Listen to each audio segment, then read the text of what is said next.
1999, Radio City Music Hall. Whitney Houston was about to walk on stage in front of 6,000 fans for what everyone thought would be another sold-out performance on her My Love Is Your Love tour. The lights were dimmed, the crowd was roaring, and her band was ready. But backstage, in a small, dimly lit dressing room, something was happening that would never make it into any newspaper, any biography, any official record. Whitney's mother, gospel legend Cissy Houston, was dying. And Whitney was about to make a choice that would define not just her career, but her entire legacy as a daughter, as an artist, and as a woman. What happened in that dressing room in the 13 minutes before Whitney took the stage has remained one of the most closely guarded secrets in music history. Until now. But here's what makes this story even more powerful. Cissy Houston wasn't supposed to be there that night. Doctors had told her she had 72 hours to live, maybe less. The pancreatic cancer that had been quietly destroying her body for 8 months had finally reached its final stage.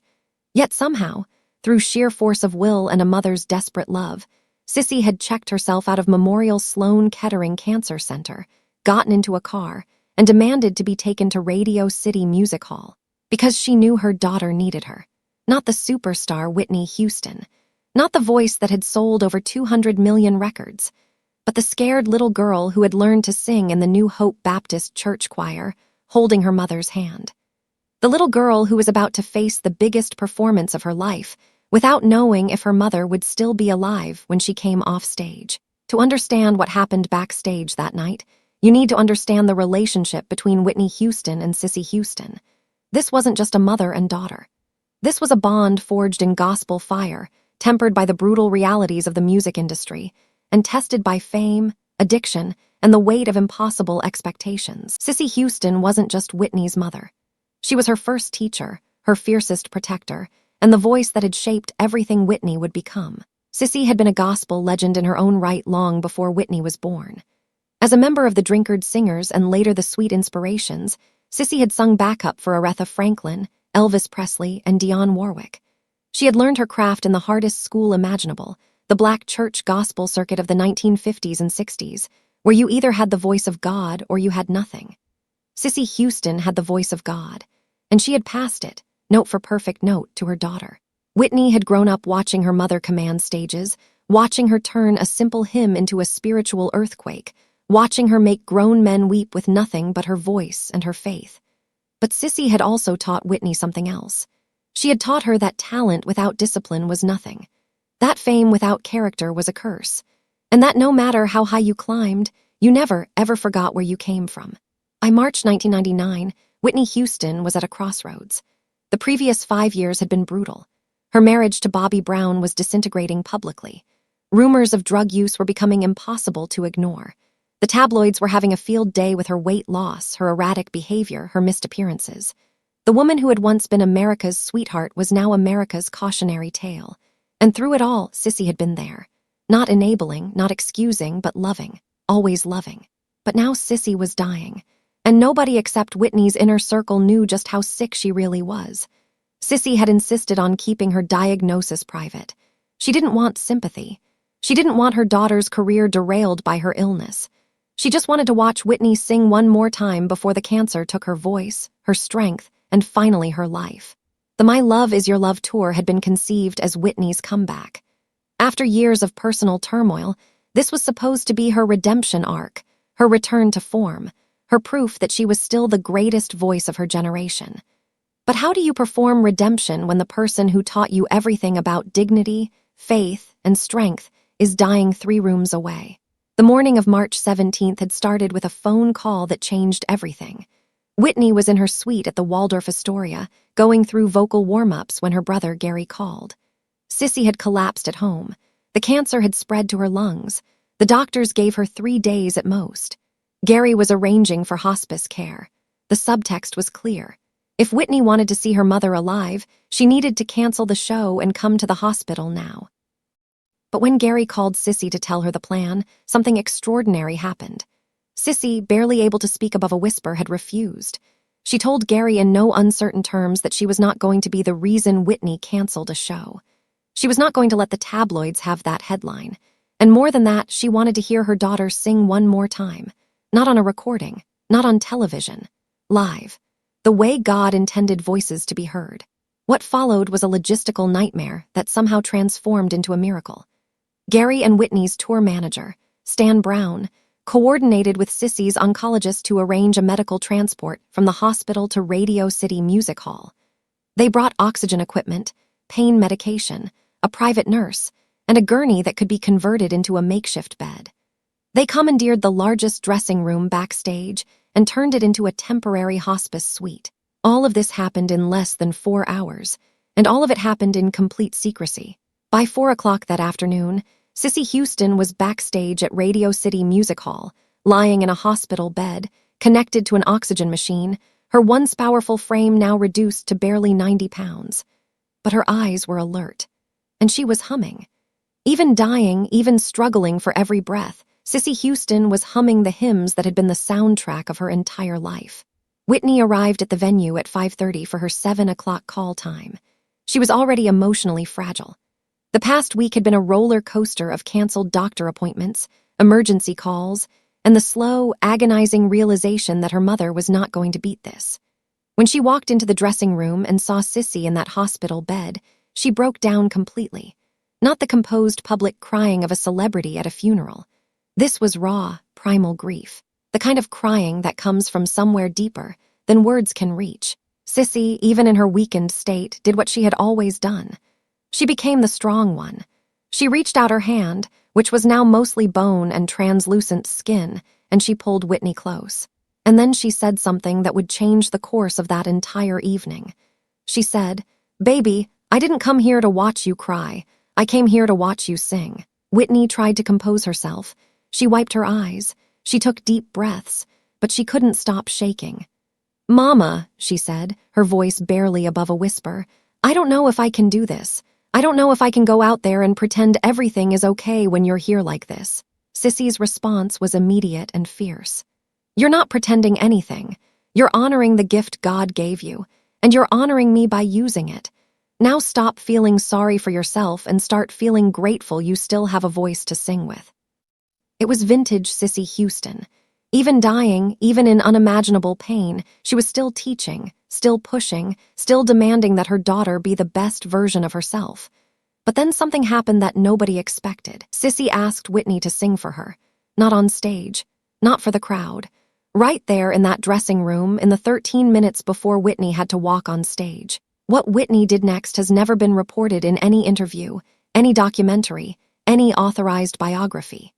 The handful of people who were in that room, Whitney's assistant Robin Crawford, her brother Gary, her tour manager Stan, and the hospice nurse, signed non-disclosure agreements and have kept this secret for over 2 decades. But recently, through a series of private conversations, and finally Gary Houston's decision to share the story before he himself passed away in 2023, the full truth of what happened in that dressing room has finally come to light. Whitney stood up, walked to the center of the small room, and without any microphone, without any accompaniment, without any of the production that usually surrounded her performances, she began to sing. The song she chose was not one of her hits. It was not "I Will Always Love You" or "Greatest Love of All" or any of the songs that had made her famous. She sang "His Eye is on the Sparrow," the old gospel hymn that Cissy used to sing to her when she was a little girl having nightmares. The same hymn that Cissy had sung at Whitney's baptism. The same hymn that had been the bedrock of their families, faith through generations of struggle and triumph. But here's what made this performance transcendent. Whitney didn't sing it the way she would have sung it on stage. She didn't use the full power of her voice. She didn't hit the impossible high notes or execute the runs that had made her famous. Instead, she sang it simply, quietly, with a vulnerability that only comes when you're singing for an audience of one. She sang it the way Cissy had taught her to sing when she was 6 years old in the church basement, before fame, before pressure, before the world knew her name. She sang it as a daughter to her mother, as a student to her teacher, as one woman to another, both of them knowing that this was goodbye. The room was completely silent except for Whitney's voice and the mechanical hiss of Cissy's oxygen machine. Robin Crawford, who had known Whitney since they were teenagers, would later describe it as the most powerful performance she had ever witnessed from Whitney. Not because of technical perfection, but because of absolute truth. There was no artifice, no performance, Just a daughter singing to her dying mother, pouring everything she had ever learned, everything she had ever felt, everything she had ever been, into 3 minutes and 47 seconds of pure, unfiltered emotion. When Whitney reached the final verse, something miraculous happened. Cissy, who could barely speak, who had been reduced to whispers by the cancer ravaging her lungs, began singing along. Her voice was barely audible, just a thin thread of sound beneath Whitney's rich tone. But she was singing. And in that moment, the roles reversed. It was no longer the daughter performing for the mother. It was two voices, two souls, two generations of Black women who had used music as prayer, as protest, as power, singing together one final time. They finished the song together. Whitney held the final note, and Cissy, using what must have been every ounce of strength she had left, held it with her. When the note faded into silence, every single person in that room was crying. Even Stan Brown, a grizzled tour manager who had worked with everyone from James Brown to Prince, was openly weeping. Whitney collapsed into her mother's arms. They held each other for a long moment, neither speaking, both knowing that they had just shared something that transcends language, transcends time, transcends even death. Then Cissy pulled back, looked her daughter in the eyes, and said 6 words that would carry Whitney through the rest of that night and through years of struggle that still lay ahead. She said, "Now go out there and fly." Whitney had 13 minutes to transform from grieving daughter to global superstar. She had to wash the tears off her face, reapply makeup that wouldn't betray her red, swollen eyes, and put on the costume that the world expected. But more than that, she had to find a way to go from the most intimate, vulnerable moment of her life to performing in front of 6,000 strangers who had paid to see Whitney Houston the icon, not Whitney Houston the heartbroken daughter. Robin Crawford helped her change into the opening costume, a sleek white pantsuit that signified the purity and power that had always been Whitney's brand. But as they worked in silence, both women knew that something fundamental had shifted. Whitney wasn't the same person who had walked into that dressing room an hour ago. She had just said goodbye to her mother in the most profound way possible. And now she had to go on stage and pretend that her heart wasn't breaking into a million pieces. With 5 minutes to curtain, Whitney stood in the wings, listening to the crowd's anticipation build. The roar of 6,000 people chanting her name, the energy of a sold-out Radio City music hall, the weight of expectations that had defined her entire career. And 3 rooms away, her mother was dying. How do you reconcile those two realities? How do you hold both the public and the private in the same moment? Cissy had insisted that a small monitor be placed in her dressing room so she could watch the performance. The hospice nurse had argued that it would be too stimulating, too exhausting. But Cissy had been adamant. She hadn't come all this way, hadn't risked her final hours, to miss seeing her daughter perform. The nurse finally relented, setting up the monitor at an angle where Cissy could see it without having to sit up. The lights went down. The crowd erupted. And Whitney Houston walked onto the stage of Radio City Music Hall for what she believed might be the last performance her mother would ever see. What happened over the next 90 minutes was not just a concert. It was a ritual, a ceremony, a daughter's love letter to her dying mother, performed in front of 6,000 witnesses who had no idea what they were really seeing. Whitney opened with, "It's not right, but it's okay," the defiant anthem that had become her comeback single. But everyone who knew her could hear something different in her voice that night.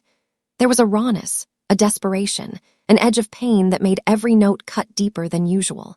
But it was during "I Believe in You and Me" that the performance became transcendent. This was the song Whitney had recorded for The Preacher's Wife soundtrack, the film where she had played the wife of a struggling minister, a woman trying to hold her family and her faith together against impossible odds. The song had always been personal to Whitney. But tonight, singing it while her mother watched from 3 rooms away, it became something else entirely. It became a prayer. Whitney closed her eyes as she sang the bridge. "I believe in miracles and love's a miracle, and yes, baby, you're my dream come true." Her voice soared on the word miracle, and in that moment, every person in Radio City Music Hall felt something shift. This wasn't entertainment anymore. This was witnessing someone's soul laid bare. Backstage, Cissy Houston was watching the monitor through eyes that were growing increasingly heavy. The pain medication was making it harder to stay conscious, but she was fighting it with everything she had left. The hospice nurse held her hand, monitoring her vitals, ready to intervene if necessary. But Cissy kept her eyes fixed on the screen, watching her daughter, seeing the little girl who used to sing hymns in the church basement, the teenager who had been terrified of her first solo, the woman who had conquered the world but had never stopped needing her mother's approval. When Whitney finished, "I believe in you and me," the applause was thunderous. But Whitney couldn't hear it. All she could think about was the small dressing room 3 doors down and the woman who was watching her final performance. She had to get through this. She had to honor her mother's sacrifice. She had to prove that everything Cissy had taught her, everything Cissy had given her, had been worth it. The concert reached its climax with "I Will Always Love You," the song that had defined Whitney's career, the song that had proven she was more than just a pop star, that she was a once-in-a-generation vocalist. But tonight, Whitney made a change to the arrangement that shocked her band and left the audience breathless. Instead of the powerful, orchestrated version everyone knew, she stripped it down to just piano and voice for the first verse. She sang it as a ballad, as a lullaby, as a goodbye. "If I should stay, I would only be in your way. So I'll go, but I know I'll think of you every step of the way." As Whitney sang those words, her voice cracked slightly, not from technical failure, but from the weight of what those words meant in this moment. She was singing to her mother. She was preparing to let her go. And everyone in Radio City Music Hall, whether they knew it or not, was witnessing one of the most profoundly personal performances ever given on a public stage. Whitney finished the concert with "Greatest Love of All," the song that had become her signature, the song about finding strength within yourself, about protecting your dignity, about teaching children that they are special no matter what the world tells them. Cissy had always loved this song because it embodied everything she had tried to teach Whitney. That no matter how famous you become, no matter how many records you sell, the only validation that matters is the one you give yourself and the one you receive from those who truly love you. As Whitney sang the final note, holding it with the power and control that had made her legendary, something happened backstage. Cissy Houston, watching on the monitor, managed to lift her hand and wave, even though there was no one there to see it but the nurse. It was her way of saying, "I see you. I'm proud of you. You did it." Whitney took her final bow, the crowd giving her a standing ovation that lasted nearly 10 minutes. But she couldn't stay to savor it. She ran off stage, still in her costume, makeup streaming down her face, and sprinted through the backstage corridors to her mother's dressing room. When she burst through the door, Cissy was still awake, still conscious, still there. "Mama," Whitney said, falling to her knees beside the bed. Cissy looked at her daughter with eyes that were clear despite the pain medication. "That's my girl," she whispered. "That's my baby. You flew." They stayed like that for hours, Whitney holding her mother's hand, both of them silent, both of them knowing that they had shared something that transcended music, transcended fame, transcended everything except love. The hospice nurse dimmed the lights. The tour manager cleared everyone out of the surrounding rooms, and mother and daughter had their final hours together in peace. Cissy Houston died 48 hours later, on March 19, 1999, in her own bed at home in New Jersey, with Whitney by her side. The official cause of death was pancreatic cancer, but Whitney would later tell close friends that her mother didn't die defeated. She died victorious. She had lived long enough to see her daughter reclaim her power, to hear her sing one more time, to know that everything she had taught her had taken root. The funeral was held at New Hope Baptist Church, the same church where Cissy had taught Whitney to sing as a little girl. Whitney sang, "His Eye is on the Sparrow" at the service, the same song she had sung in the dressing room at Radio City Music Hall. This time, she sang it with the full power of her voice, with the grief of loss, but also with the gratitude of having had a mother who loved her so completely, so fiercely, so unconditionally. In the years that followed, Whitney would face more struggles, more public battles, more personal demons. But people close to her noticed something different after Cissy's death. There was a strength that hadn't been there before, a clarity, a sense of knowing who she was beneath the fame and the pressure and the expectations. Cissy had given her that strength in their final hours together. She had reminded her daughter that talent is a gift, but character is a choice. And that no matter how high you fly, you never forget the hands that taught you how to soar. The story of what happened backstage at Radio City Music Hall on March 17, 1999, remained a closely guarded secret for over 2 decades. Whitney never spoke about it publicly. The people who were there honored their agreements and kept silent. But after Whitney's own tragic death in 2012, Gary Houston decided that the world needed to know the truth. Not because it would change how people viewed Whitney's talent, but because it would show them the depth of her heart. People think they knew Whitney, Gary said in a 2023 interview, just months before his own death. They knew the voice, they knew the scandals, they knew the headlines, but they didn't know the woman who sang to her dying mother backstage, who poured everything she was into 3 minutes and 47 seconds of His Eye is on the Sparrow, who then went out on that stage and gave 6,000 people the performance of a lifetime while her heart was breaking. That was Whitney Houston. That was my sister. That was Cissy's daughter. The legacy of that night extends beyond Whitney and Cissy. It reminds us that behind every public figure, there is a private human being carrying weights we cannot see. It reminds us that sometimes the most powerful performances happen not in front of thousands, but in front of one. And it reminds us that love, in its purest form, is not about the grand gestures or the public declarations. It's about showing up, even when showing up means facing your own death, just to hear your daughter sing one more time. Today, there is a small memorial plaque in Radio City Music Hall, placed there privately by Whitney's family after her death. It's located backstage, near the dressing room where Cissy Houston spent her final conscious hours. The plaque reads simply, March 17, 1999, Cissy and Whitney, His Eye is on the Sparrow. Love never ends. This incredible story shows us that the greatest gifts we can give each other are presence, love, and the willingness to bear witness to each other's triumphs, even when we're facing our own darkest moments. Cissy Houston gave her daughter the gift of believing in her when Whitney couldn't believe in herself. And Whitney gave her mother the gift of one final perfect moment of shared purpose and shared love. If this story moved you, if it reminded you of the power of a mother's love, or made you think about the people who shaped who you are, hit that like button and share this video with someone who needs to remember that behind every strong person is someone who believed in them first. Subscribe and ring that notification bell, because we have more incredible untold stories that reveal the humanity behind the headlines, the love behind the legend, and the truth that makes us all a little more human. Till next time, remember that the most important performances in life are not the ones the world sees, but the ones we give for the people who matter most.